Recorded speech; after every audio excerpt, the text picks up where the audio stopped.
So it was a show we did with Kanye, and it was Adam. I think Adam was definitely there. We had a show in the Met Gala. I think this was. Is that right, Adam? I don't remember. I don't know what you're talking about to say, but I'm scared. Nah, speaking on the Super Bowl, that was a great thing that you accomplished to work with Dr. Dre. Mm-hmm. Yeah, amazing. 50, Eminem, Snoop. Yeah. These are people. These are people that Kendrick. These are people that we grew up on. Yeah. Right. So now, first of all, when you got the call, how did you feel? And then secondly, when you actually put it together, what was that experience like? Yeah, so I had first get into DJing and what drew you to hip hop specifically? what drew me to hip hop specifically? Well, let's say, shout out to 50 year anniversary hip hop this year. Absolutely. Definitely. Can you share some of your experiences working with popular artists in the pop music industry and how those collaborations have influenced your approach as a musical director? Yeah, for sure. I think I just talked about Jill. Yeah. Her communication level with me more than anything, like she's a person of the moment. Very, very similar to Kanye West, who I worked with right after Jill. And then Ye.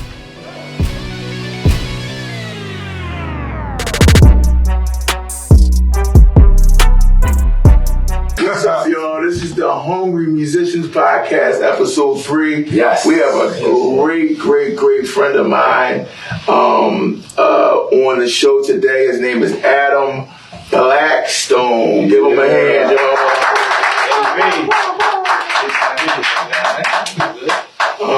Very successful, very humble, a great guy. He looks out for a lot of people, and we want to give him his flowers while he's here, man. I love you, man. I love you too, bro. Thank you for having me. So I have a few questions for you. I'm your homie. We've been homies for 20 years, but a lot of people want to know, some insight on you or whatever the case may be. Okay. So, as a musical director, what is your role in shaping the overall artistic vision and direction of a performance of a show? That's a great question. I think just in general, the job of a musical director is so much more than music. It can go from anything from hiring the musicians to staging the musicians to what instrumentation is going to be played on a certain song to programming, whether that be us using playback or whatever. It entails me going to choreography rehearsals, and it entails me going to wardrobe fittings and stuff like that and making sure everything is cool. But at the end of the day, my main job is to make sure that everything that is from the record of the artist is translated live on stage. And so kind of how I got my, acclaim is because I just wanted everything to always sound like a movie. Okay. That whether we was playing just huge, and my brothers was a big part of that because I saw the vision in there and y'all playing. You know what I'm saying? I was like, yo, we can make this sound bigger than a record. You know what I'm saying? And so I began to do that growing up and coming up in Philly. And then that translated to us doing a bunch of pop shows and arenas and stuff like that. And then the higher up you go, kind of specifically in pop music, everything else is I got to do lighting. I got to do video content. I might need to score a video in the middle of the concert. You know what I'm saying? If I'm doing Super Bowl, I need to make sure that the timing matches up for how long they're going to rise up in the air. And so, all that kind of little stuff. Real detail. Super detailed, but also very meticulous to the sonic palette of what we're all going for. Specifically, the artist vision is it's my job to bring the artist vision out. And that's another thing that a lot of young musical directors kind of don't understand, bro. It's like, it's not always my vision.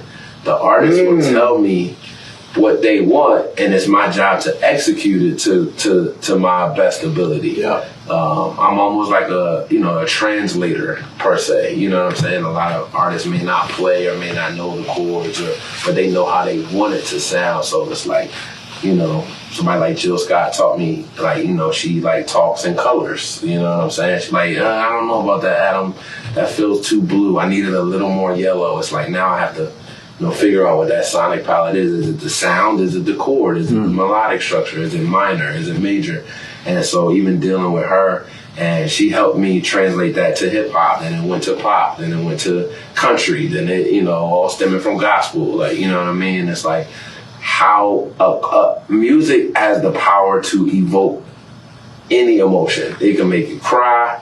It can make you laugh. It can make you dance. It can make you sad. I can sing "Mama," and somebody that's dealing with a lost parent is gonna cry. But somebody that maybe love their mom is like, we're gonna laugh. It's like, you know what I mean? It's music has the ability to do that. So I really took pride as a musical director coming up, and still do, in making people feel what the music did. You know what I'm saying? So I'm gonna go off script a little bit. One thing that I admire about you, and I've seen it in person, is an artist ask you to do something 5 minutes before showtime. Yes. And you get it done, but you get it done in a way where as though you're not upset that they asked you. You just want to get it done, and you want to make sure you do it with a cheerful, I can't say it in any different way, but you do it with a cheerful heart. Yeah, like meaning like, okay, that's what you want. Gratitude. It's like gratitude, but also being willing and able to do whatever you feel is necessary. Diplomacy. I have to be diplomatic. So what gave you that trait? Because a lot of people are not like that. Yeah. A lot of people like, oh, you tell me we're doing this is how we want to do it, and you change it up at the last minute, they get flustered. Man, that does not happen to you. I've seen it. Yeah. Working with you, looking from afar, I'm like, yo, he don't get flustered at all. Yeah, I think. What is that? A lot of that has to do with me growing up in Willingboro, right? And like seeing black excellence happen on the drop of a dime. Okay. That's number one. Number two is growing up in church, the Holy Spirit causes a shift immediately, and it's like, we don't look at that as like musical direction or changing up the things, but like, if there's a worship song and it turns into a shout, and it turns into a hymn, or if the hymn turns into a bump or something like that, and it's like, the musical director on the organ is calling 1, 4, 5, all of that is in the moment stuff. Right. So it's like, I took those two things and kind of applied it to my life. I didn't play bass at church, but I grew up in church and played drums, and probably that helped me more. Yeah, that probably helped me more, like be a follower, because the other thing about great leadership is you got to know how to follow. You know what I'm saying? And so those two things, man, growing up in church and then seeing excellence around me happen at school and in my town of Willingboro, I was like, yo, we can do anything. And so I never put a timestamp on how fast or how short it took us to be excellent. I'm like, yo, we can do this. Gotcha. And so the other thing I realized is surrounding yourself with great people that trust you. You know what I'm saying? Because if we gonna go down, we all go down together. But it's not gonna feel like a mess up to the people watching us, even though we went down in flames. But we were so tight. The drummer trusted me so much when I said done, and it was like, that's wrong. We ended together, so it don't feel like a mess up to everybody else.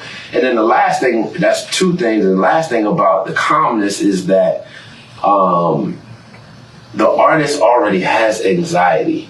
They're nervous. So whatever I felt like I needed to do to ease their anxiety, to ease their nervousness, I Daryl know, and you know too. And I'm just like, yeah, we can do that. And I'll be like, that's not a good idea. He tells me times, I don't know if we're going to edit this, but I'll say yes. And then I'll be like, yo, we're just going to keep doing it. And then, like, make it feel like we're there. Because we've rehearsed as well. And it's like, hold on now. Like, is this change worth it to even try and do that? But at the same time, which is a very quick call. Yeah, super fast call. And then when it works, because that's the other thing, number 4 is I believe in my vision. You got to believe in yourself to know that what I'm about to do and or say or execute or arrange or program is the best for this show. Yeah. You know what I'm saying? Based off of, when I think about it now, based off of the conversations that I have already had with the artists, you told me this is how you wanted to go. This is what we're doing because this is what you want to do. Now that you're second guessing yourself, I have to look at that as their own nervous energy. And so I have to compliment that by being calm. So that's awesome, man. That's awesome. Yeah. I'm so glad I asked that. Yeah. All right, so can you share some of your experiences working with popular artists in the pop music industry and how those collaborations have influenced your approach as a musical director? Yeah, for sure. I think I just talked about Jill. Yeah. Her communication level with me more than anything, like she's a person of the moment. Very, very similar to Kanye West, who I worked with right after Jill. And then Ye was also a disciple of Jay-Z, where, lyrically, they're not writing anything down, and so one sound could throw them off or throw their thing off, or one sound could inspire them to freestyle like Ye used to do for 15 minutes. Like, you know what I'm saying? So I'll be in the talkback mic like, yo, let him go. Like, we want to keep that groove going. You know what I'm saying? Go in the dark or whatever. I remember the first time we did Go in the Dark, and like we brought these taiko drums out, and it was like, what the heck is going on? But it was the sound that he was looking for, and that inspired him to do like Love Lockdown and Mobile Cop and all of that. So I think the inspiration, sometimes comes with me executing their vision. Gotcha. You know what I'm saying? And then there's a trust that happens, which we've seen in rehearsal, where, once we execute their songs great, then they down start playing a beat and they just want to rap. They want to keep rapping on it. Or Jill is like this, or anybody. Justin is like, yo, let me play these chords. Or Rihanna's like, yo, play that again. Like, because you've done they song so good, they like, oh, what we about to create on our own is even going to be even crazy. You know what I'm saying? So I think influence happens from trust. And as I gained trust throughout the years, and then work with artists like the Jays and the Jills and the Kanyes super early, and then Janet, like right after that, I was kind of like, man, I can do anything. You know what I'm saying? Because if you summarize all of their careers and resumes and all of the music that they had instilled in me at the time, I was just regurgitating like information and knowledge to each and every artist after that I had been working with. And I love to pass it on to not only young musicians, but to young artists as well. Yes. You know what I'm saying? I was working with, I tell, up and coming R&B singers about Rihanna's work ethic. And I tell up and coming rappers about Jay's work ethic, and tell them about Beyonce's work ethic. You know what I mean? Because like once you spread that knowledge, some people think they watching it from afar, it just happens. But like, literally like, Beyonce, Justin Timberlake, they two of the hardest working people behind the scenes that you wouldn't even, know. Like this last tour, Beyonce was getting there at like 8:40 and having a call time at 9 a.m. for everybody else. Wow. She was there at 8:40 and leaving last as well. She was, she's one of those artists as well. And like a J. Cole does this, where it's like he's calling out the lighting shots and the camera shots, and talking about what kind of bulbs he wants shining on him. You'd be like, how you know the name of that? But they really are, involved. Drake, Students, yeah, you know what I mean? Just like, they great in music because they also are great in every other thing that has to do with their show. And that's kind of what I wanted to be. As I saw those people be great, it wasn't just because they were great rappers or great singers. They were like great in life. You know what I'm saying? And so that's what I wanted to do. And so their influence helped me to be great and greater for the next artist. Wow, that's great. Great. So what are some of the challenges you face when translating a pop artist's recorded music into a captivating live performance? Yeah, early on it was like, I got kind of like, I was in this weird, like, am I doing too much phase at one point. You know what I'm saying? Like lines and breaks and like, we listen to the weather report. Yeah, we had a lot of so I think going back to my hip hop roots allowed me to strip it back and then just like execute the track hard. You know what I'm saying? And then when I did do a line or a break, it was super meaningful.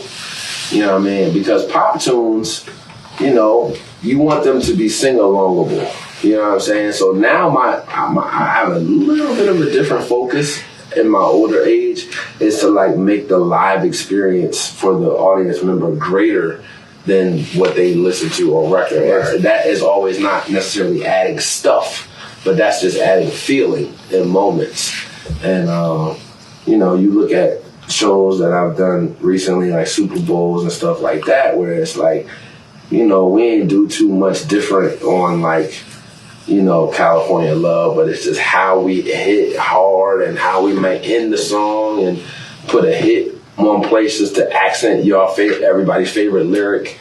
But like things like that is what I try to execute now to not make it hard on me. You know what I mean? So speaking on the Super Bowl, that was a great thing that you accomplished to work with Dr. Dre. Mm-hmm.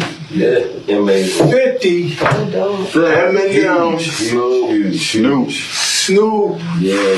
These are people that Kendrick. These are people that we grew up on. Yeah. Right. So now, first of all, when you got the call, how did you feel? And then secondly, when you actually put it together, what was that experience like? Yeah, so I had been working with Marshall Mathers since like 2009. And then when Dre did Coachella in 2012, I did Dre's Coachella show. So fast forward now, right? 10 years later, 2022 is like, I get this phone call, and in my phone, I just got him saved as Doctor. Mm-hmm. So it said Doctor on my phone, right? And I was just like, he's like, I'm thinking about doing something. I want to know you with me. And I was like, I'm with you. He didn't tell me what it was, but it's like, I'm with you. Then they made the announcement for Super Bowl. And that was cool. I initially got nervous, and not nervous about my ability, but just like, if I'm gonna be completely honest, I ain't really said this out loud too much, but like this East Coast dude going to SoFi Stadium in LA. In LA with the greats. With the Rams in the Super Bowl. The greats. The greatest, arguably the greatest hip hop artist. Definitely the greatest West Coast artist. Dr. Dre, Snoop Dogg, icons, Kendrick Lamar. I got a little nervous. I was like, man, that's a lot on my shoulders. You know what I'm saying? And not to diminish anything that I had done in the past, but this was different for me. Like I grew up on Bad Boy, I was a dance like Pop, and then working with Dre from 2012 until 2022, I got to see his musical prowess and genius, and how he was really a student of music. And that reminded me of myself, you know what I'm saying? Right. By no means am I Dr. Dre, but I'm saying like the process that he went through to get to where he was. Right. I was like, yo, he's a super student, you know what I'm saying? And so once I got through my own hump, I was good. And so that's a word for some people out there. It's like sometimes you just gotta believe in yourself because people already believe in you. You know what I'm saying? Like I got the call because I was already qualified to do it. And so I self-doubted myself for a good 15 minutes. And I was like, wait a minute, like, we about to kill this. Like, this is what it's going to be. And that process was incredible. It happened fairly fast because it was so many artists in a small period of time. Super Bowl was 13 minutes long. And I had 6 artists to play for. I was like, okay, everybody do their best one song. But it's like, it's so much more than that with the movement on the field, the choreography, how do I transition in and out of song, and we live, you know what I'm saying? And so yeah, it was incredible, and here we are. That Super Bowl halftime was able to win a gang of awards, and I was able to win an Emmy from that for best Congrats, man. Thank you, Super Bowl. Thank you, NFL. Thank you, Dr. Dre. And that trust alone, again, we talk about trust on the music tip. It's like he's one of them ones where it's like, tell me what you think is best. I do this in the studio, you do this live. Now, let's combine our superpowers. That's great. Yeah, it was cool, man. I was so proud of you. Just You proud of me, girl? Mm-hmm. The representation is incredible. And I mean, Virginia Gap, like you said, West Coast, East Coast. Yeah. And you come from our side. Like, I have my Philly brother Omar Edwards with me. It was a lot of us, man, representing East Coast there. And Devin Webster representing people more. A. Drake did some overdubs. Clay Sears did a bunch of overdubs. Like it was one of them things where it felt like a moment in time. You know what I'm saying? Yeah, the adrenaline is running so high during, but after you're like, yo, I just did that. Right. Like crazy. So I appreciate the love, and Philly showed. East Coast showed so much love, and it was like a big deal. You know what I'm saying? That was one of the moments too, man. That was just a year and a half ago, 2 years ago. That was one of the moments where like I went to a basketball game after that, and people was like, "Yo, what's up?" Yeah, I was just like, "Hey," like, but it was like they know, they didn't maybe know what I did, but it was like they associated me with that moment in time, so it feels good. A little bit of pressure moving forward because it's like, how do you live up to that? Right. But you always just gotta do your very best and keep pushing forward. We're super proud of you, man. Love you, man. Can you share any memorable moments, highlights from your career as a pop music director? You can't say the Super Bowl. Give me something else. Share another moment. Yeah, just like a memorable moment. It could be from the beginning. It could be from whatever. Yeah. Man, I'm gonna talk about us, like on Grey Goose, like you know what I'm saying. Like me and you specifically used to watch them every night. Yeah. Period. I don't know if we've done that with any of these, later tours in our lives, like staying around all night watching, like what y'all did with Music Soul Child and just represented the crib. It was like I was in awe, like every night, like watching Thad play bass and Monty and you and Lil Jon and Frank Romano. You know what I'm saying? It was like, yo, those are our friends up there. Yeah. We had just opened for them. Yeah. But it was incredible. And so those memories, man, I cherish forever. I know y'all show today. 20 years later.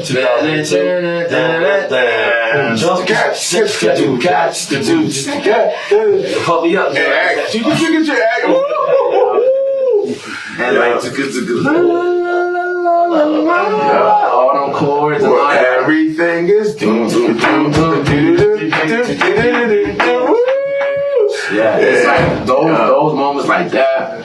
Watching them Sugar Water tour for me is something family wise. My first really big MD role that Jill blessed me with, but we was like, yo, we don't care who there. We gonna smack. Like, and that was for ourselves. That had nothing to do with nobody else. It was like, we're going to do what we do great. We walked on there a little intimidated. They tried to intimidate us, but it was cool. I think about going to dark. Like, there's been family moments, man. Like, isn't that crazy? Like, I know for me, my biggest moments have been with y'all, with my family. It's like, Kanye to have NERD open. And then Rihanna is just like, it's just crazy, you know what I'm saying? And Lupe. So those moments for me, I know I said three different moments, but that's beautiful, man. Because that led me to where I'm at now, but it all has to do with, who I was surrounded by and how we lift each other up. We all still rocking with each other. It's like people don't understand. 20 years later. Yeah, like this brotherhood thing is for real. And like we don't play when it comes to each other. Like, you know what I'm saying? Like we could not talk or not. I ain't gonna say not talk, but maybe even not see each other. Yeah. But it's like, we not gonna let nobody say nothing greasy. We gonna call. I was like, yo, I just heard that. I don't care if I talk to you in a week. When something really serious happens, we calling each other. Yeah, and I think we hold each other accountable. Accountability is a whole nother thing that I think a lot of the young guys, to me, struggle with because of the Instagram age that we in, and like what really makes you successful. Is it the followers or is it the work? It's really the work. Yeah, but so it's like, we hold each other accountable. We check on each other's families. We invite each other to the barbecue. Yes, we do. We not talking no music half the time. No. Anyway, you know what I'm saying? Yeah. So those moments are what it is for me. Being on the bus, us tracking. You know what I'm saying? Like us just speaking life into ourselves. Yeah. Like, yo, we gonna do this. Like, that's what we doing. Like, you know what I'm saying? Or me and major artists, and then we ain't gonna get nervous when they come in. We actually gonna turn up. We ready. And they be like, ooh, I was just telling my wife, yo, we was at Rehoboth. Okay. You've been to Rehoboth. We just said that, I'm sorry. Yeah. So when you go to Rehoboth, Darryl don't know this. You know when you go to Rehoboth on the main beach side, they got that white pavilion and there'd be a band, it'd be instruments in there. I told my wife the other day, if me, Kurt Chambers, Darryl Robinson, Wayne, and Ray Ray was here, we would play for everybody right now. Because we didn't care. We just loved music and we loved each other so much. It was like, you get in trouble, we get in trouble together. Listen, let me bring this up. He always had all the heart. So we'll be playing with an artist, right? But we had a band as well. So he'd be like, yo, let's just open up for 15 minutes. What they gonna do? Once we start playing again, so we'll do a 15-minute set, and then Kurt will be like, all right, so introduce it, and then we'll play for the artist. He always was thinking like that. I'm like, all right, let's go. Because once you start playing, they can't shut you down. And we was there for the other artists, so it's like, what they gonna do? They us out? Like, that was the grind time. Yeah. Like, and I honestly, that's what got us seen for who we are, not necessarily just as the band dudes, but just like, yo, like these dudes really care. And then don't let the crowd be with us. Oh yeah. Oh, it's okay. We gonna definitely We was rocking. Wow, this has been great. This has been great. Yeah, so one thing I want to ask is, so I got a couple more questions. Is that cool? Yeah. Okay. How do you stay current with the latest trends and developments in the pop music industry? Yeah. And I say pop music because you play for a lot of, everybody that's popular, right? I'm working with Carice Whitley. I'm working with E. Will. I'm working with a bunch of people. Terry King. It's just a lot. But then, if somebody want to come on the squad and help, and Steve-O just did Migos for me for BET Awards, like. It's a lot of just great young dudes that's how I end up staying current because even though I'm passing them the work, I have to still oversee it and maybe talk to the labels, or the labels are calling me, or the producers of the shows are calling me. The higher up you go in this music industry, sometimes the less I have to deal with the music and I have to deal with other stuff. Right. You know what I'm saying? We had this last minute thing on this year's BET Awards where it was like, yo, I think Quavo and Offset are gonna actually reunite. They was like, can you do the track tonight? And I was in another rehearsal, so I had to call my man Steve-O, great young producer, and the track came back smack, and I had to edit some things or whatever for timing and all that, but ended up being a great moment on the show to see that reunion and all of that. So that happens to me often, so it's like I end up paying it forward to give these guys work, you know, get them good checks and all of that, but at the same time, getting them the experience to do what they need to do to now put themselves in the position to win. You know what I'm saying?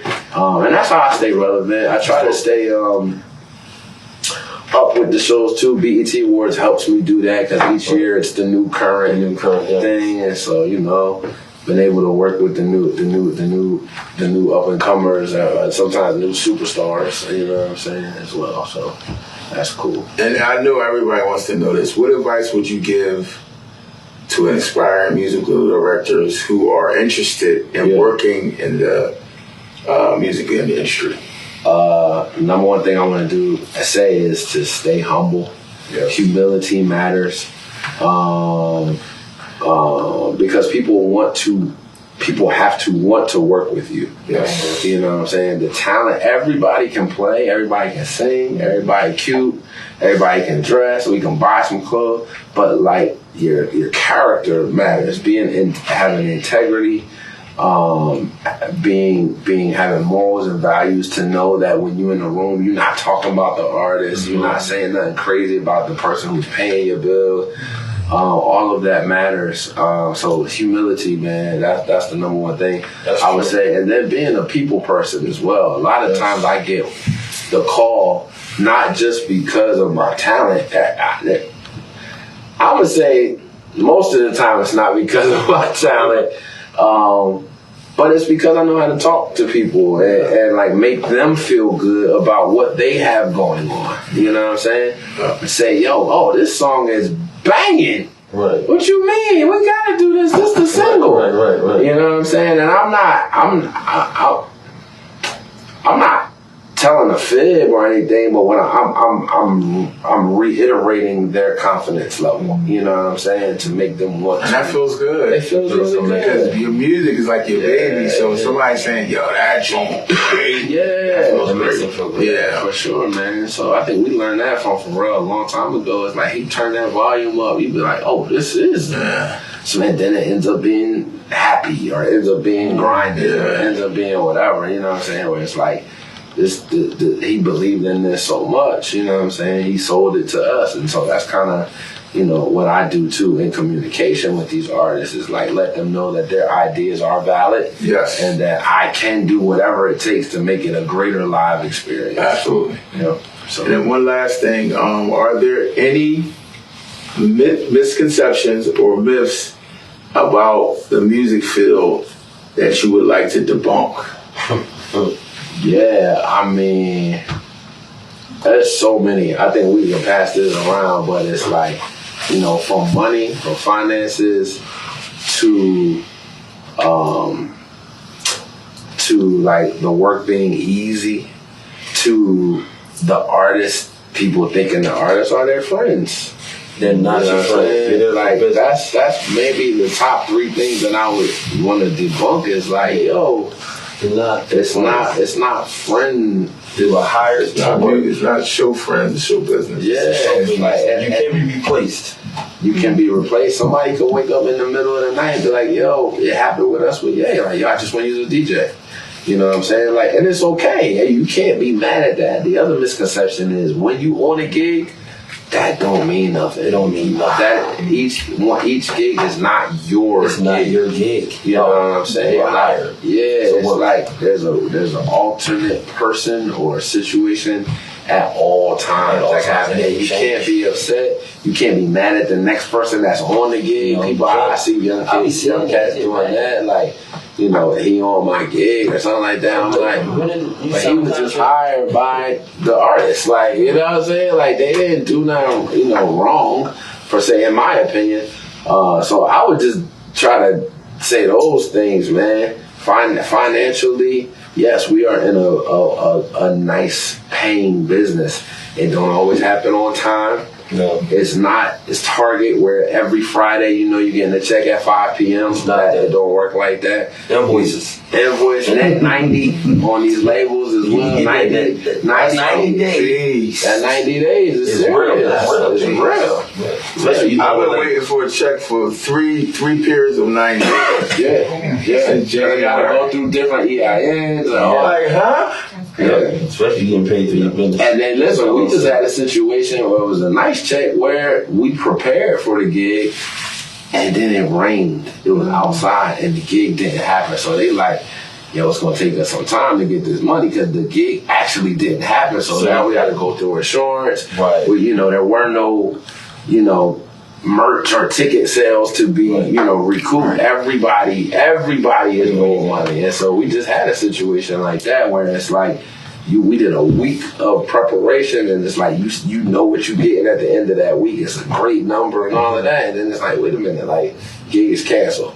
So it's like, you know, we were waiting on that money. So it's like, you know, there's a misconception that you get all your money up front or it's just this big, you know, huge check at one time. Like, it don't happen like that. Let me ask you a question. So some people don't understand the details of what you guys are talking about. Myself included, I'm learning some things too.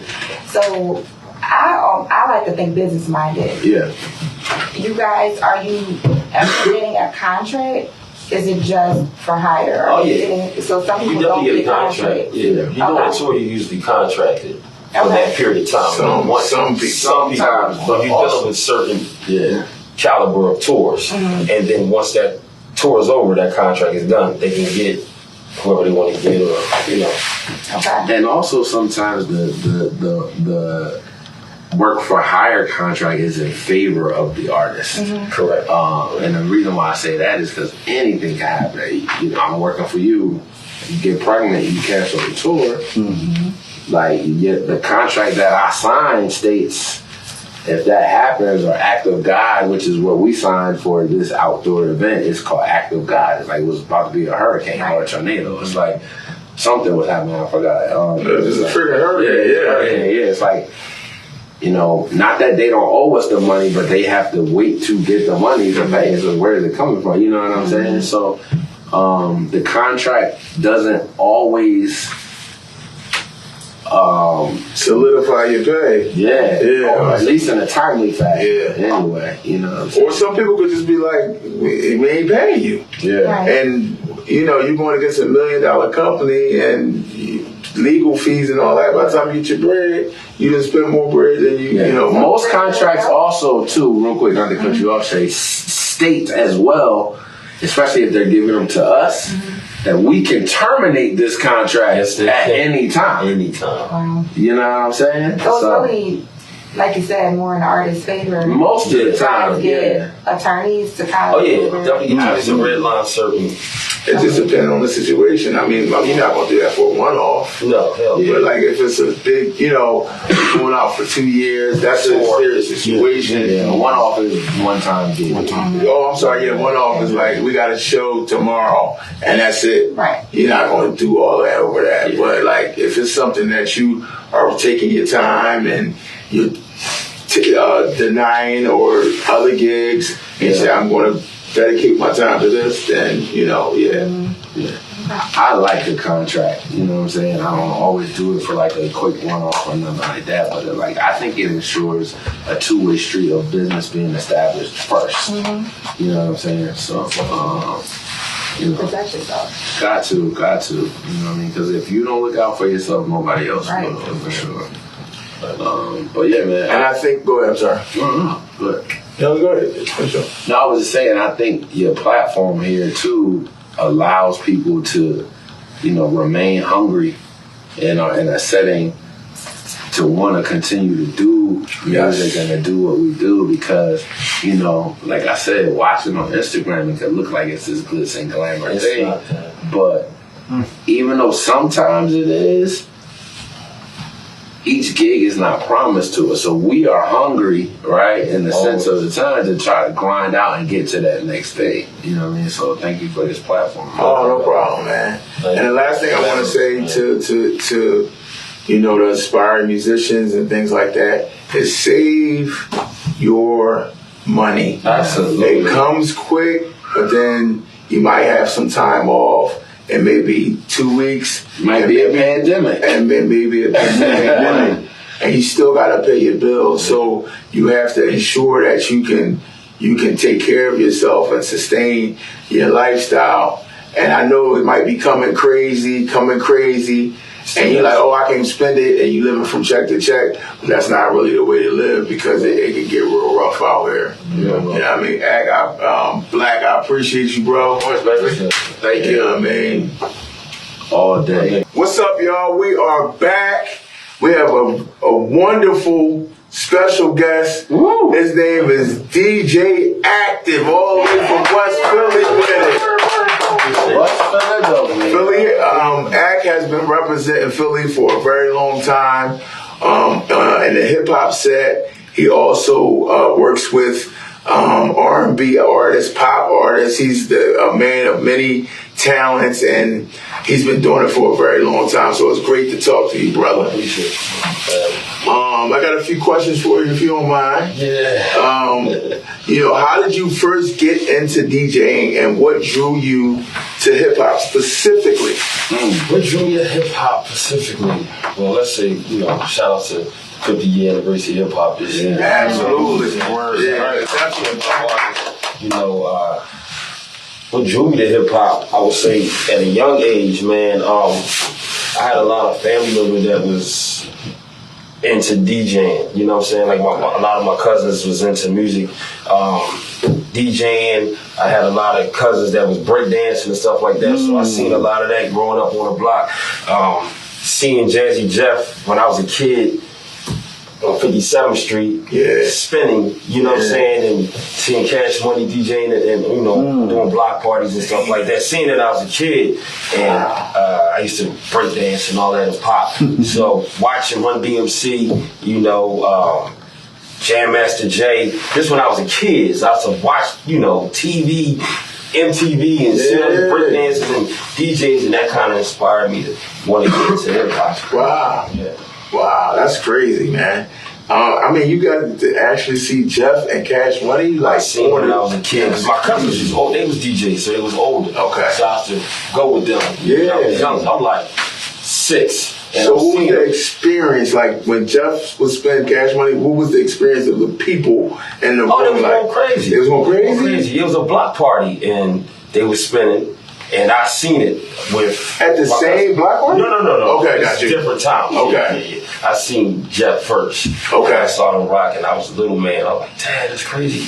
You the turntables like that or something. Like, I went home and made like paper cut records and stuff. Like, I cut it. And then I had no record, no turntables. Yeah. So then I was trying to... Look at you now, endorsing Rain. Look at you now, buddy. Shout out to Rain. Yeah, so like seeing that, you know, growing up and seeing rappers around the way, that's what inspired me. And then like shout out to my cousin DJ Ghetto. He used to get into a lot of DJ battles at the time. Okay. You know what I'm saying? Kid Swift, DJ Doodles. Hold on, I got a question. What is a DJ battle? What is a DJ battle? Yeah. A DJ battle from when I came up back in the day is like it's basically like boxing.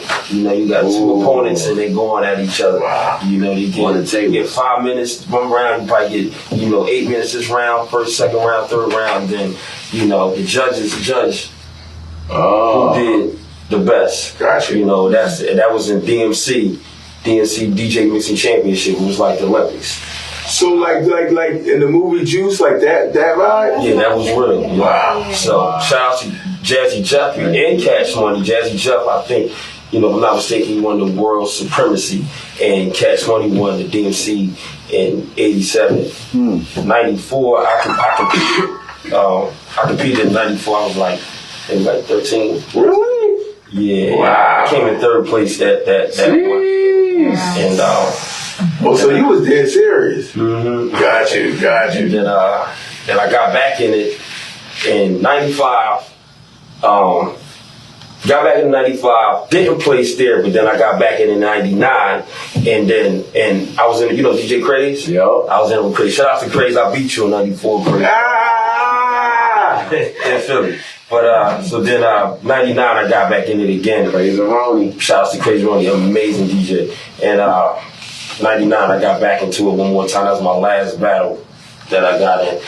And I came in second. And the reason why I came in second because I didn't finish up my routine. So I had to hit Jeff and Ken. Come on.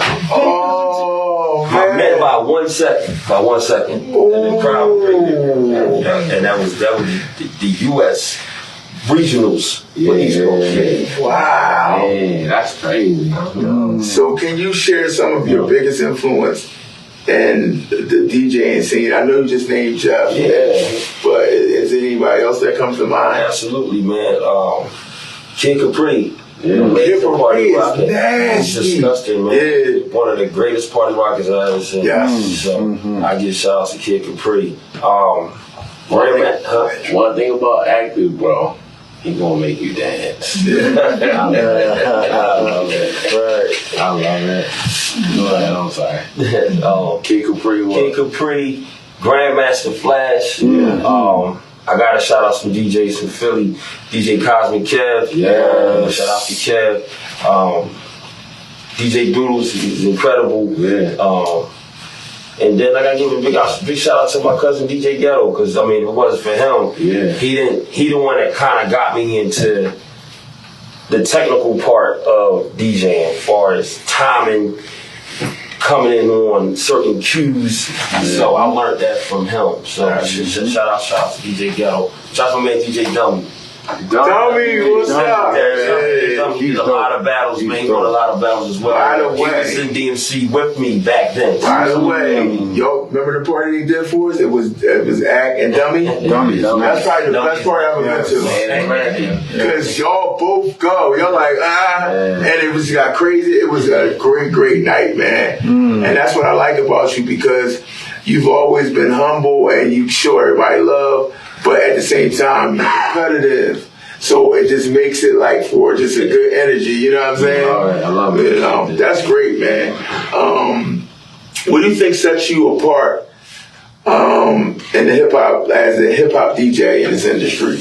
Good question. What sets me apart from other DJs, I would say, I gotta give a shout out to y'all, Adam, you, my man Smurf, and all the musicians, because I learned from y'all how to DJ musician style opposed to DJing a party. Different and that's not the same. That's not the same. It's kind of hard to teach it. Yeah. I've been trying to teach other DJs, but it's like, it's a skill. It's like a feeling, and you gotta be able to follow. Yeah. You know, because it's not about you. It's not you about another band member. You really are a band member. You're not rocking a party. And let me tell you something. The first time I seen Act go do the everything is cool In rhythm?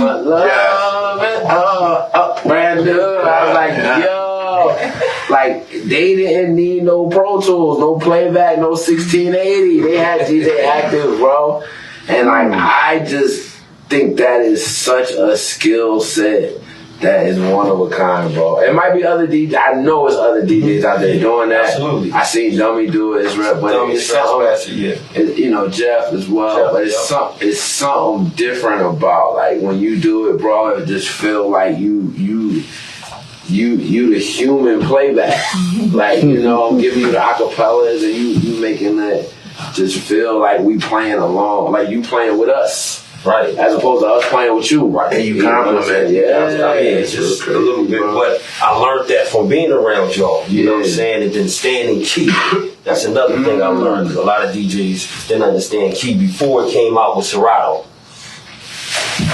Yeah, that part. You gotta be, because they be like, that's off a little bit. You be like, you wasn't even maybe listening to that before. Now you're like, oh, let me make sure the pitch is on. The pitch gotta be on. Always scratching the time. That's a big thing. That's a huge thing. Yeah, I mean, you really in tune with your keys and stuff. So that's my only thing. How I try to separate myself and then try to keep working with that, because everybody can't do that yet.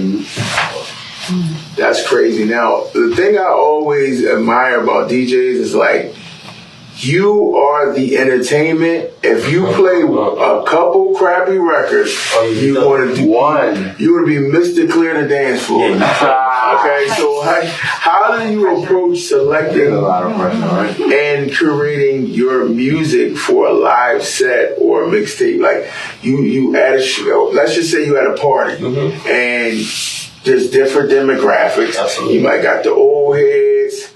My crew, we would just want to hear Beans and that crew, but then you got the young bulls, so you got to be ready for everything. How do you prepare for that? How do you do that? So usually I go to the party early, so then I can see what's in the crowd. Study. I don't go to the stage and then I'm just in there solo around different type of people. There's always a DJ on prior to me going on, so I gotta watch, see what he's playing to make sure I don't play the same records, and then I see the crowd. That's right. Wow. So then I'll go to my Serato in the back by myself. I gotta be by myself, and then I just start picking out records. Okay, I'm gonna build this crate for this show or for this party. So you do that every time? Every time. Because some people got the ready, old heads, young boys, white folks, corporate folks. Dang. I can't. That's a beast. You take it serious, guys. Got to. That's serious, man. And that's what I do. I try to build up first, and then like, all right, cool. These are the records I'm going to play tonight. I see we have a crew here that's young. All right, so I know what they going to like. We play like 4 records of them. Maybe let's get into Gunna. Stuff you mean? Go right into that. Okay, dude. So I might come back over this side. Now I see the younger crew. I mean, a little older crew. So I might play Michael Jackson and merge them two together. So I try to mix it up, and then I might have Nirvana right here. That's wicked. Wow, that's wicked. Let me tell you something. I just called Act last week. I said, yo, I'm trying to mix.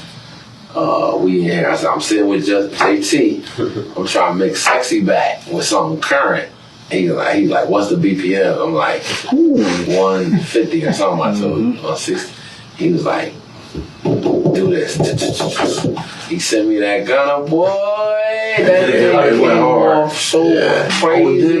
What? That is my secret weapon, yo. Every time I need a flip to like turn up this. And then, like Ken the Gay, I sent Act the Puff House. He definitely did. On a dummy mission.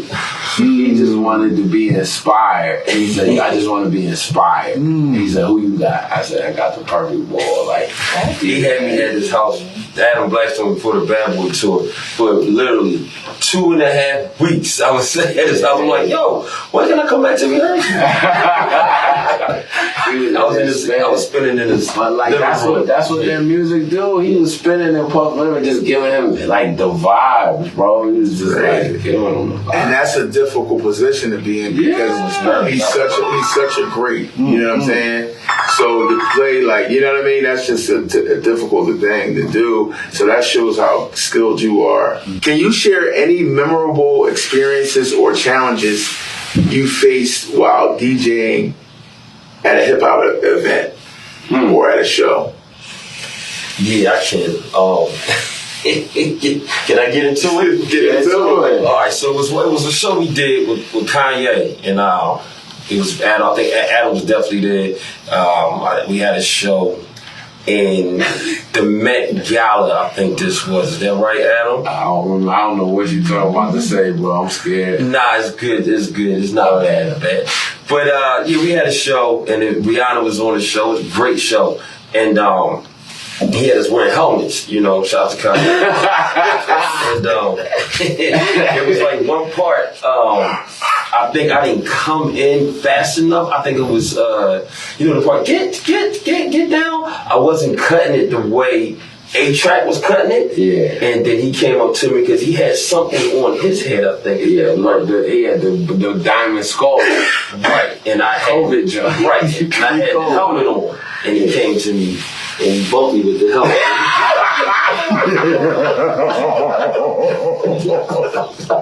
You know what he did? The football. Oh man! Like Andy Reid.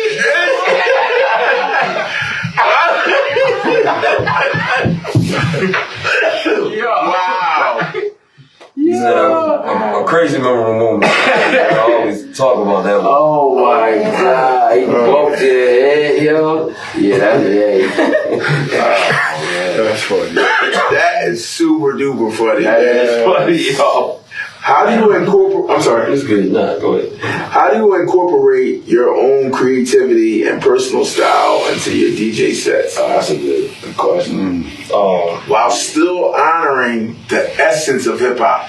Yeah. Because you don't want to lose that. No. Yeah. Nah, I still try to always do some type of scratching or something to keep that hip hop feel to it. Right. Not just mixing or playing the record. So I try to always add a jiggy somehow in there, you know, and for me, I try to keep it with rhythm, you know? So Right.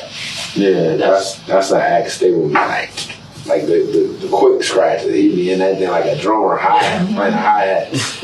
Yeah, no, absolutely. Crazy rhythm is Absolutely. Now you I got a question for y'all. I'm sorry to cut you off. Did Philly, this is gonna get weird, did Philly start drummer DJ? I'm going to say yes. Cause was it John and Jeff or before that? It was definitely Jeff. I seen y'all playing it. John and Jeff definitely did Will Smith. Yes, they did. And that was a very long time ago. Yeah. That was like 92. Yeah. Yeah, he been started that. So I'm But going to go ahead and say yes. But I was saying the streets of Philly, starting from like 2003 and up, that was us. Yeah. Lawson, Daryl, Spanky, Steve McKee in the club in Philly. Created that. Yo, we used to tear Mango down, bro. Mango Lounge. Remember Beans was in there and he Beans made and you all. play in the club like 10 times. Crazy. Yeah. Remember the joint with the red window? Yeah. You were blessed, man, to play with a living legend, Janet Jackson, to DJ for her. Still DJing. Still DJing for her, which is an amazing thing. I came to see her in Atlantic City. I was able to bring my mom and her friend. They was so excited. We got pictures and stuff. It was a great thing, man. And I appreciate that. But what I wanted to ask you is, when you got the call, how did you feel? And I know this, but I want you to tell everybody how you got the gig. Okay, so it was crazy, man, because I was chilling with one of my boys. It was his birthday, man, and this guy called me. Mr. Blackstone called me. Let's say it's like 9 at night. Like, yo, you gotta call me, man. You gotta call me. I said, what's up? I said, yeah, you know, I might got this thing for you, man. I think Janet wants you to come to LA. She's seen your YouTube and all this and all that. I didn't believe nothing he was saying. What YouTube? YouTube? You said She saw me on YouTube. She saw me on YouTube. So he was like, yo, did you post something up on Instagram or something like that? Because I did like a beat juggle. At that time I was working with Common. Me and Dummy was doing it together. And I did like a Michael Jackson, Billie Jean, Boom. Right, I did that. Crazy, yeah. Jermaine then pre-posted it or whatever. And then from there, I don't know. Shout out JD. Shout out to JD.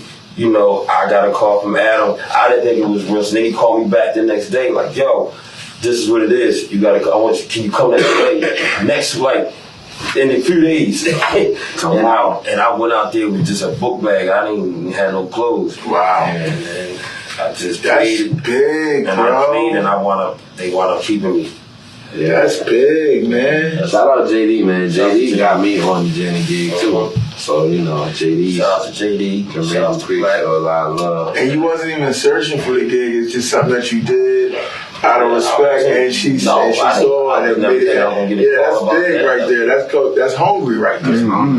Because you already was working. Yeah. But you put that up like, yo, out of respect. It's MJ. Yeah. And it just happened to get to her. It was the perfect time. Yeah, man. I think that says a lot about our hunger, and not to even overemphasize, but like, why not? Why we here? It's just like, you know, you gotta be so hungry for yourself that you're doing great work for yourself. Mm-hmm. You're not just like that wasn't an audition tape. He did that for himself. You know what I mean? That just so happened to be her brother, and he killed it. You know what I'm saying? So you never know who watching you when you being hungry at the crib. Mm-hmm. You know what I'm saying? Especially with social media right now. Like, I can find anybody to do anything. If they do it with excellence, if they hungry, I can tell that they hungry right through the lens. You know what I'm saying? That's beautiful. I gotta just ask you this last question, because it's not a typical question. Usually people say, who are your top 5 rappers? I don't want to ask that. Here he go. We all know one of the first things that you fall in love with is somebody's voice. Yeah. Top 5 voices of rappers the top 5. Who got the top 5 voices? The top 5 voices. Voices, like when you hear them, you like, ooh, ooh. That don't mean that's your favorite rapper? Wait, if from Philly or just not necessarily. You might just like the way that you might like the way they sound, like but somebody got better lyrics. Gotcha. Right, he be spitting though. But I'm saying like somebody that might not have the crazy lyrics, but their voice is crazy. Okay. I want to answer this too. Let's go. All right, so first up, I want to hear what Shay got to say about this too. First up, Beanie Siegel. No doubt. That was Siegel. Second up, Jay-Z. Third up, Ghostface. Fourth up, ODB. Yeah. And then fifth, Jadakiss. Yeah. Wow. Okay. Yeah. That's good. Where you going? That was cute. Number 1, voice? Voices we Just talk. voices. Voice. Big Smalls. Okay. Like, we're going to say big, you know. Number 2 for me, because I like the dance, is Mason Bethel.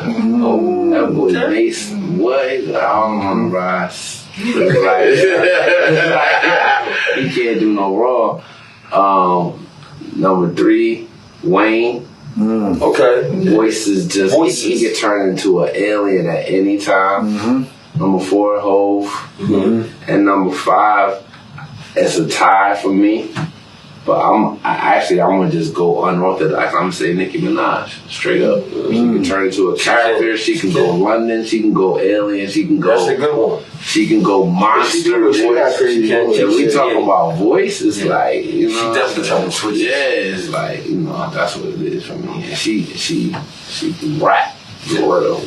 Shay, top 5 voices, rap voices. I would have to say, well, first of all, Jadakiss is my favorite. Oh, Yes. I love it.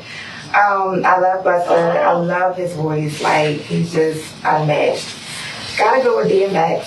DMX is good. That's good. That's a good one. And Biggie, of course. Yeah. He's always iconic.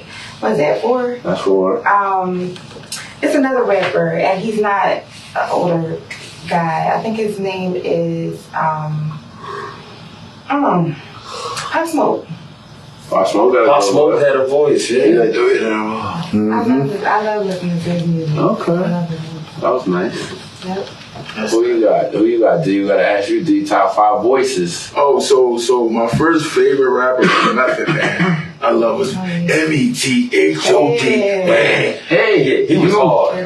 Buster was my second, because he's like, when he came up with what you saying, yo? It's like, it just matched, like, ooh, this is hood right here. Yeah. Siegel, definitely.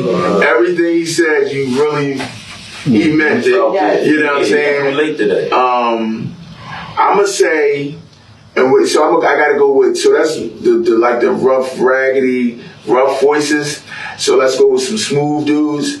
I gotta go with Crack. I gotta go with Crack. P. Crack? You gotta go with Crack. CDBs,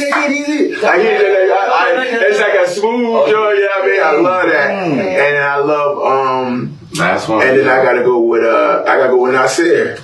You gotta go with Nas. I gotta go with Nas. What's up, y'all? This is the Hungry Musicians episode number 3. Yeah. And I'm so excited today. I have some really great friends up here with me. DJ Active, the world famous. Yeah. My brother Adam Blackstone, Hey. MD extraordinaire. Thank you for having me, Doc. No problem. And our beautiful Shay. Hey, Shay. Michelle. Right. And also, as you can see, it's time for the sound bites. And today we are featuring Pleasures Platters.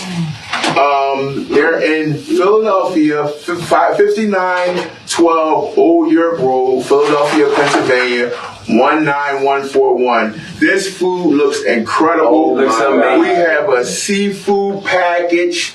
Tell them what you got, Black. What you got going on over there? Yours is extra healthy over there. Man, it look like I got a bushel of crab legs. I got shrimp. I got some corn on the cob mixed with something green under there, which I need to vet over.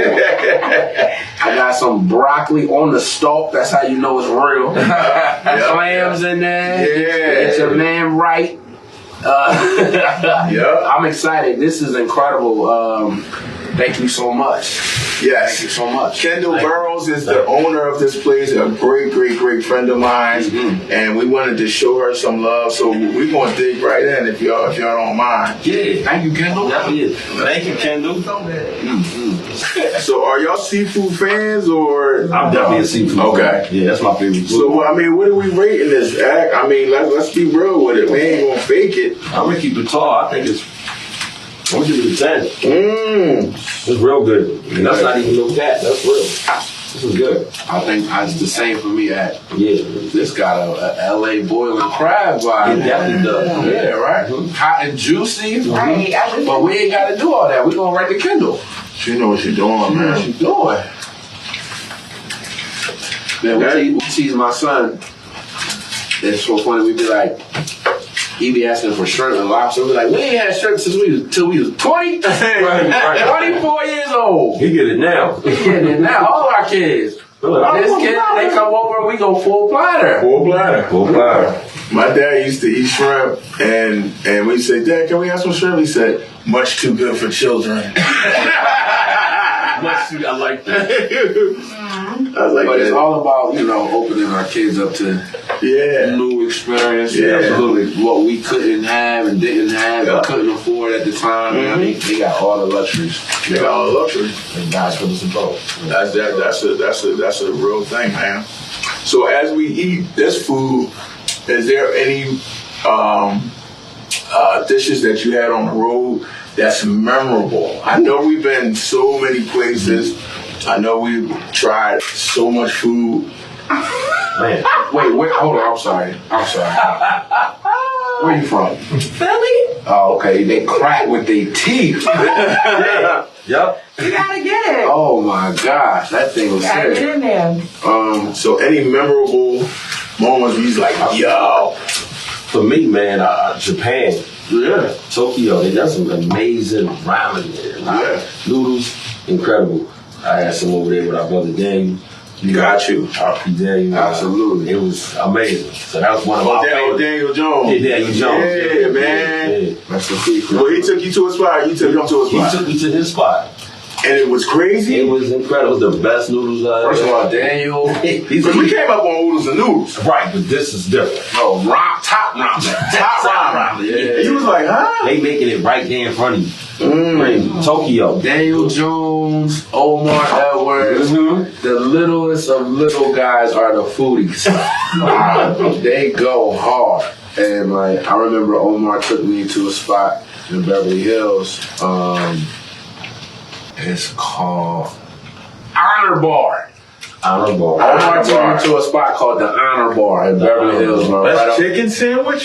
Best chicken sandwich. You think, we be Better than Chick-fil-A? We be on Chick-fil-A. We be on that Popeyes, man. This thing was like they plucked the chicken right there. Ooh, Wait, was it fried or was it real? Lightly breaded Honor Bar, but it had kale salad on it instead of lettuce. Yeah. Mixed with a little bit of upscale mayonnaise. Like it was Honor Bar, yo. It's one of them Beverly Hills. Right by Beverly Center. It's still around? It's one. Oh yeah, it's one of them things where you gotta visit when you get there. You know what I'm saying? Wow, that's crazy. I'm a chicken fanatic. So how about you, Shay? What's the best? What's your favorite cheesesteak in Philly? Yeah, it is. You want me to be honest? I want you to be honest. I'm uptown girl. Okay. So, Ed's Pizza House. Ed's Pizza House. Right That's my downtown. absolute You come favorite. uptown, you go to Sid Book and Shrimp. Absolutely, that's my favorite. Late night at 2 That a.m. is where I go. Rocking. Yes. Yeah, I ain't been there. Oh, you gotta go there. Okay. You gotta go there. That's where That's all they sell is shrimp and fries. that's where Kurt had his 19th birthday party at. He threw him a birthday party at Sid Booker. Wow. It's because they got a little spot where you can chill at in that joint in the back. So that right there. Sid Booker is hard. They still hard. Y'all gonna hate me, but What? that's cheesesteak in Jersey, Gitano's. Okay. South Jersey. I had that before. That joint was rocking. I ain't gonna front on the town. They got a chain out there. Oh yes. You want to walk Washington, Willingboro, Camden, Turnersville. I've been in there. Gitano, bro. They fill that bread like the meat is none other. Like you can't. They don't want you to come back. They say here's 2 steaks in one. Yo, but Donald is serious. Yeah, yo. Yes, sir. Gitano is crazy. Now, have you ever had a solid, good cheesesteak outside of not Jersey or Philly, but like I'm talking about like in another country? I'm gonna say no. Another I'm going to state. say no. Another state even. I'm gonna say no. Nah. They be saying Philly steak on the menu is Yo. scary. Not even in Delaware, I haven't had one. Incredible one. No, I had a smash on cheesesteak. found one? Yeah. Where? I'm not gonna reveal my sources right now. Oh, but I would love to know where that's at. I'll tell you offline. Okay, so Yeah, I think I got to think about exactly because you guys are gonna judge me when I send you this place, so it's got to be official. So I gotta make sure it's the right joint. You know what I'm saying? Now let me say this. Our tavern spot though down the way is alright too in Middletown. Y'all turn me on to that, eesh. Which one? Something tavern right in Middletown. Tavern. Oh yeah, chicken cheesesteak. Yeah. Goofy. that was nice. Yeah, Yeah.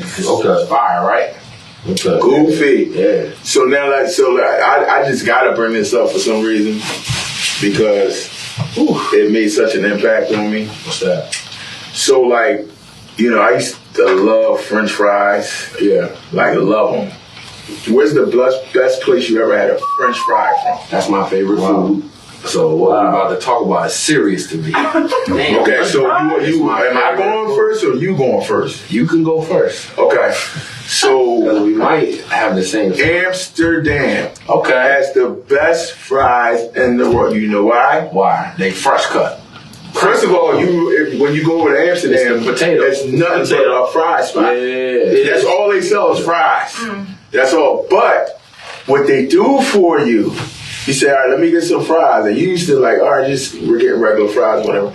So then you want garlic mayo? Garlic mayo? Oh yeah. Let me see what that talking about. Let me get that. Mm-hmm. And then we want to put a little ketchup on that. Rockin'. And so what they do is that mixture, That sauce, yeah. you be like, huh? Mm-hmm. So I was walking back to the fry spot at 3 in the morning. But is it the fry or is it the sauce? Because It's everything. Because a good fry, you don't need no sauce. That's Ain't no sauce. Yeah, it's good fry. It's everything because their fries alone is crazy, but with that garlic mayo and that ketchup, Yeah. it's just crazy. Yeah. You know what I mean? I would have to say, only because it's fresh in my mind, and I'm a fry connoisseur, Rehoboth Beach. Yes. I was about to Rehoboth? got the best fries in Thrashers. that little corner. It's the little white joint, right? White storefront, John. Rolling. Whoa! They living? I'm going there tomorrow. They you got big scoop- buckets. they scoop- I'm going there tomorrow. Tomato. Yeah. You don't need no sauce. Amazing. You No don't sauce, need nothing. nothing. It's like you in Idaho. You like everybody like, With the salt on it. Crazy. Over beach. Rehoboth. Rehoboth. Crazy. Thank y'all. I literally was 3-1 on that. That's the one. You been there you before? destroyed me. You know about that? every single time. Incredible. You destroyed me with that. Thrashers. All fries. Yeah. All fries. They don't sell nothing else. But fries. Wow. Yeah. You never had Thrashers fries? Yeah. Thrashers. We going tomorrow. Gotta It's go. on the road. Yeah, what we doing? I got one more though. Oh, where you got? Where you got? One more. I got one. I got one more. I'm gonna go back to Japan. Okay. McDonald's over there. Their fries is crazy. I like that. They different than our I don't fries. know what's going on. London too. In London too. The London fries. First of all, It's London insane. KFC is Shout out South- goofy. shout out South This London. old South school London. KFC. Yeah, it is. Yeah. Real chicken. All right, so we about to get crazy with it. We global. We global with the We food. about to get crazy. We global with the food. I gotta tell a story. So we was in London, and one of the most famous spots out there that we always go to, Philly Cats, is Nando's. Yes. They got them in. It's this one in DC now, but before that, It was hard to come by. Yeah, it was just so we took a flight from London to South Africa. Ooh. Guess who got enough to make it all the way to South Africa and was eating on a plane? Lawrence Bones. Yeah, absolutely. He had like packs and packs of chicken wings. I'm like, yo, what you eating? He's like, yo, Nando's, bro. Yo, we straight Philly boys, You know what yo. that means? He went through security, the belt, TSA, global entry, passport. Check this bag. Didn't check his bag. Yes. Got his bag back.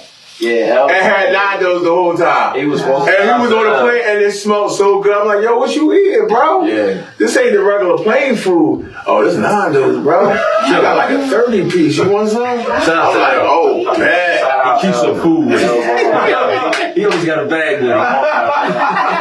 It's white. That's crazy. That's crazy. Y'all ever almost miss a flight because you eating the food just good? Hell yeah. Yes. Right, that's different too. That's fat boy stuff. Right. Let me ask you, but this is like, it might come out of nowhere and y'all might not know, but this is a question I want to know. We've been on a bunch of tours and things like that, and we had different caterers. Who was the best caterer that you ever, like, yo, every time we go down to catering, it's crazy. Or Artists? Yeah, artists. what artists here? Always got the best food. That's a good one. That's a good one. That's a good one. I gotta say something. I mean, for me, I think back in the day, music had an incredible caterer. Yeah. Laid back. I believe that. Food was good. Yeah, So that's I would have to say that's back in the day. Like I fact. So you talking about like what years we talking about? I'm talking 2002, 3. Okay. Yeah. Well, we on that sugar. What was the name of that joint? Nah, no, two is we was Grey Goose. Grey Goose. Yeah, Grey Goose. Ooh. And It was like during that time. it was during that time. All that whole era. I'm gonna say, I'm gonna even go further back. I'm gonna say 01, 02, OK Player. Damn. Cause I just used to love desserts. Yeah.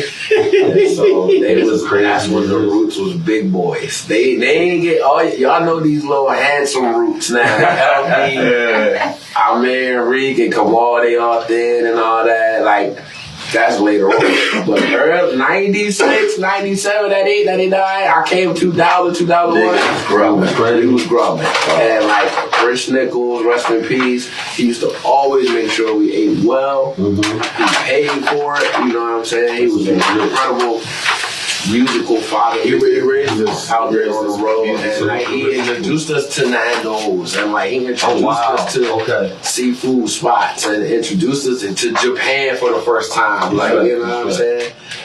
We was doing like some club, but he was like, nah. So honestly, bro, this is a funny story, a short story, but like I used to always just order whatever Rich had.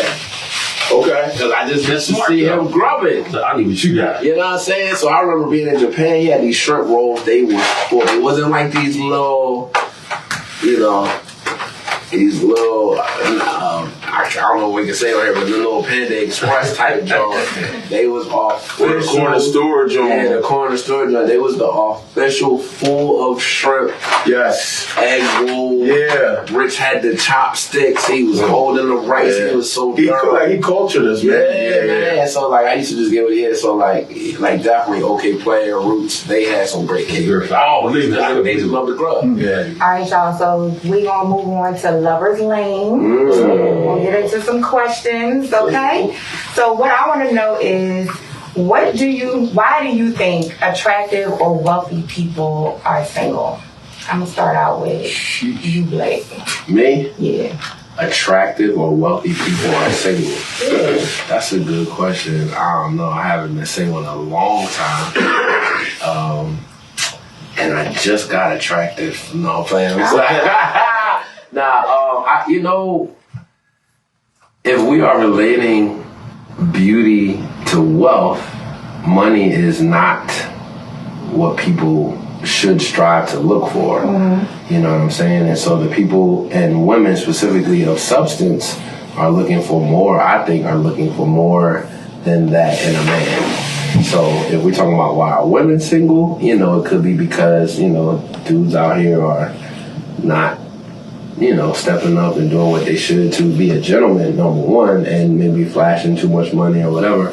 But if we talking about why men are single, I wouldn't really know. I think that, where they find the girls works, you know what I'm saying? All right, so you know how people might say, oh, you're so beautiful, or you're so fine, or whatever. What you doing? Why you single? What's wrong with you? I've heard. But that's like your choice. It could be. Or it's not your choice. You gotta tell us. That's what I'm saying. What do you think? Do you think that... Go ahead, what'd you say? I think it'd be an insecurity situation sometimes. Well, for who? The attractive person? For the girl. Okay. Also, some people that we view as attractive don't always think that they are attractive. Mm. That's a mind thing, you know what I mean? Sometimes you look in the mirror and you can see something else than what people see on the outward. So it's like we're saying attractive people. That's like, that's a relative thing. You know what I'm saying? And then not everybody's attracted to the same thing. You know what I'm saying? Like, are we talking physical or we're talking physical attraction? Physical attraction. You look at a female and you're like, oh my gosh, she's bad. And you shaking she can be what you talking about. She might not be bad in the inside. That might not be attractive. Mm-hmm. Okay, so do you think, I want to ask about long distance relationships. Obviously, y'all been on the road or whatever. How do you handle work and family balance? That's an easy question for me. I mean, knowing that my family is cool allows me to stay creative, allows me to push through. I think Daryl said earlier, we work for our families for our children to have more than what we've had, to have new experiences, to eat shrimp and lobster early. You know what I'm saying? And so the distance, when you have somebody at home to hold you down, it makes it easier to handle the distance. Because you trust what's going on at home specifically with me, for my household, for my children. I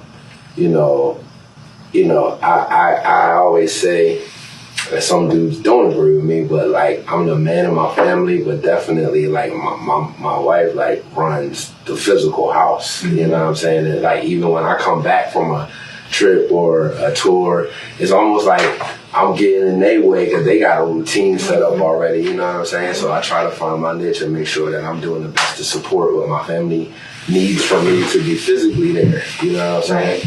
Of course, technology as well helps. I FaceTime my kids every night. I've probably missed, not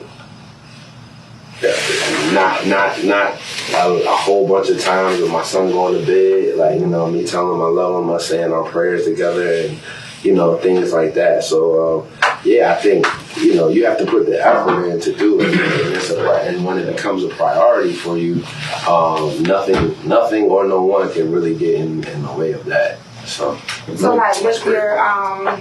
your wife or your wives, I know different people have different love languages. For me, I need quality time. Right. So for some people, long distance really hurts, situation. I don't know if your wives are your... I mean, if you're married, then I'm pretty sure it's understanding. I'm not currently married at this time, but I'm in a relationship, and we communicate. I always check in. I have kids. I check in with my kids. I talk to my son every day. So I try to keep the communication open. And when I come off the road or off whatever I'm doing, I definitely get with my kids. Yeah.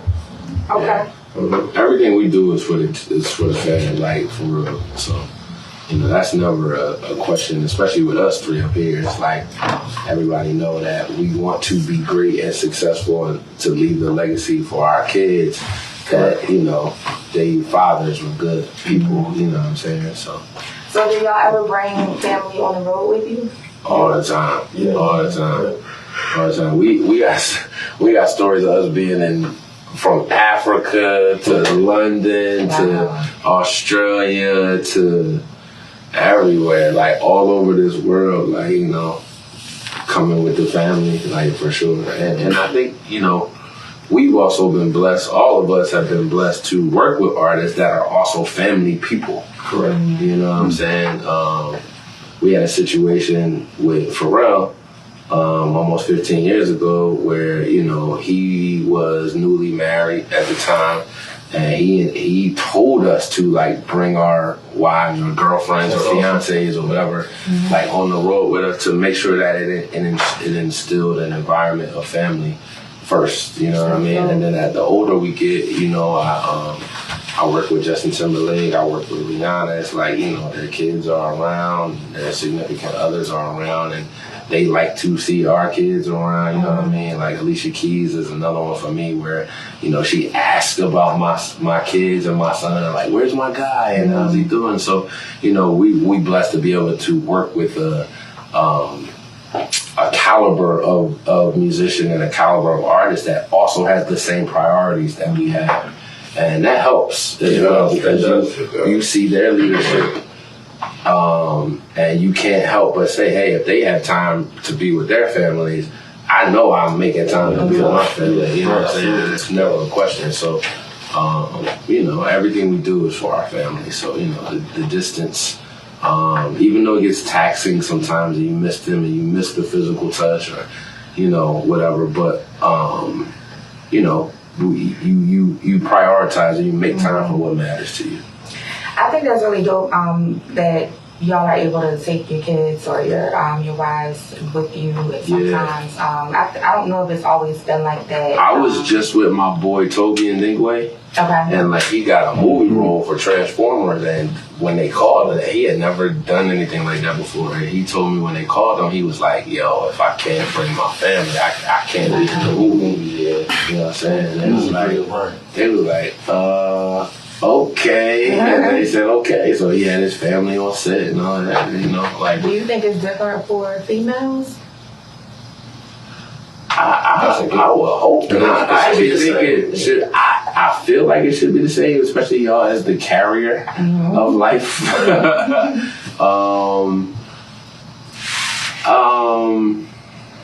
don't know. There's that double standard thing again. It's like I think. Man, it's about to get deep, but it's like unfortunately, it's almost expected for the woman to be a automatic great mother, and then when I get it all the time when people see me with my kids alone, it's like they I don't want to say they praise me, but it's like, oh, look at, super dad or whatever. In my head, I know that my wife has them the other umpteenth hours of the day, and I don't know if people look at her like that, like super mom, but she really, really is. So I don't know. Is it a thing for women to have? I don't think so. We work with Jan. Jan got her son out there. Yeah. So I think it's the same thing. It's just making time, to have or spend time with your kids when you're working. We see it all the time on the road. One of the artists we work with, she has her kid with her, and he's in dance rehearsal. He's at, band rehearsal. He's there. So is that more for established artists or people that's trying to make it up there? So that's a great word, established, because I think you have to establish the role of what you want to, who you want to be.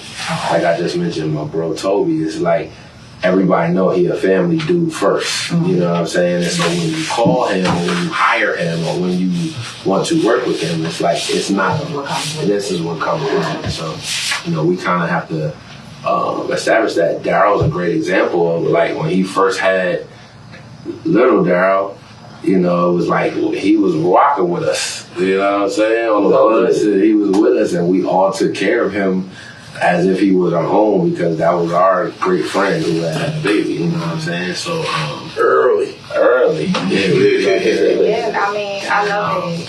And as you see the children more, then it becomes like, I know for me, I know for all of us, it's like, yo, where your son? Where your son? Where your son? Like, you know what I mean? So it's like the artists start saying that to us. You know what I'm saying? How's your son? Like, where he at? Like, yo, you ain't bring Daryl today? Like, you know what I'm saying? Or Jameer, or remember on the Glow in the Dark tour, Rihanna took Daryl. Yeah. He was dancing, battling Chris Brown. Yeah. It's like she took Skip on time. That's moments they'll never forget. Powerhouse. Absolutely, yeah. And that's what you do it for. That's what we do it for. What's the point in working all hard and your kids never see you? Yeah. You know what I'm saying? But if they get to see you while you work and you enjoying them and your work, come on, man, ain't nothing better than that. There's nothing better. That's really dope. I mean, like, I asked the question about females because, you know, when I was early on, like when I was doing background singing, I had my son at 16.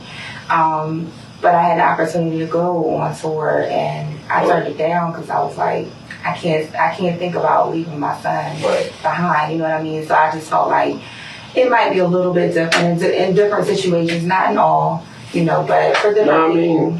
You weren't wrong, because it's like, again, like I said, society kind of looks at, you know, the mom should, you know, do that, but it's, you know, there are total independent, I don't know what your marital status was then, but like there are total independent women that have careers and are thriving, and they have help, or mothers and nannies and daycare systems and all of that in place to succeed. And I think today, as a culture, specifically 2023, you know, we want to see our women thrive and be business women and be moguls and bosses and all that, because I think that's super ill, because it allows us to, you know, of course we still worry about family and we do this for family, but it's like to see the trajectory of your counterpart go up and up and up. That's also super dope. You know what I'm saying? So Okay, so is it better to be with someone you can build success with together, or would you prefer just for them to support you in the background? I think every situation is different, because everybody is not able to, might not be on that business level that you're on. So all they can really do is support you. And I think as men, that's the number one thing a woman can do for a man, is support him. Just, you know what I'm saying? Like, yo, when you come up with an idea, I got an idea to do this show, I got an idea to start this business, and like, you can do it. Right. You got it, you can do it. Any way I can help, I'll do it, but they might not be able to do the paperwork or whatever the case may be, but just that support and knowing she got your back is fine. And then even more of a bonus, if they can actually physically get in there and help you, which is even better, because now you know you can trust her, and you know that she has your best intentions at heart. Right. You know what I'm saying? And that's mine all day. Yeah. I wouldn't be where I was as a businessman without my wife, because she kind of showed me the rope on the CFO level, and so now, I chase bread and all that, but like knowing how to stack it and where to go with it and not paying out people and all of that, is like, that's her brainchild. So it allows me to just sometimes just be able to just go and be creative. And even she started the company with me. I had the idea, and even then she had the same idea, and it was like, how do we monetize what we both are talking? And she was singing at the time and singing about it. And but that's another form of support. You know what I mean? The things that I can't do, she's super strong at. And the things that maybe she doesn't do well, I try to be her support as well. You know what I'm saying? So that's how you make it work. Shout out to the wives. Shout out to the wives. We love the women. The solid women. No matter what y'all think about me. Hawaii. Hey, baby. Alright, so we good. Kaisha. Naisha.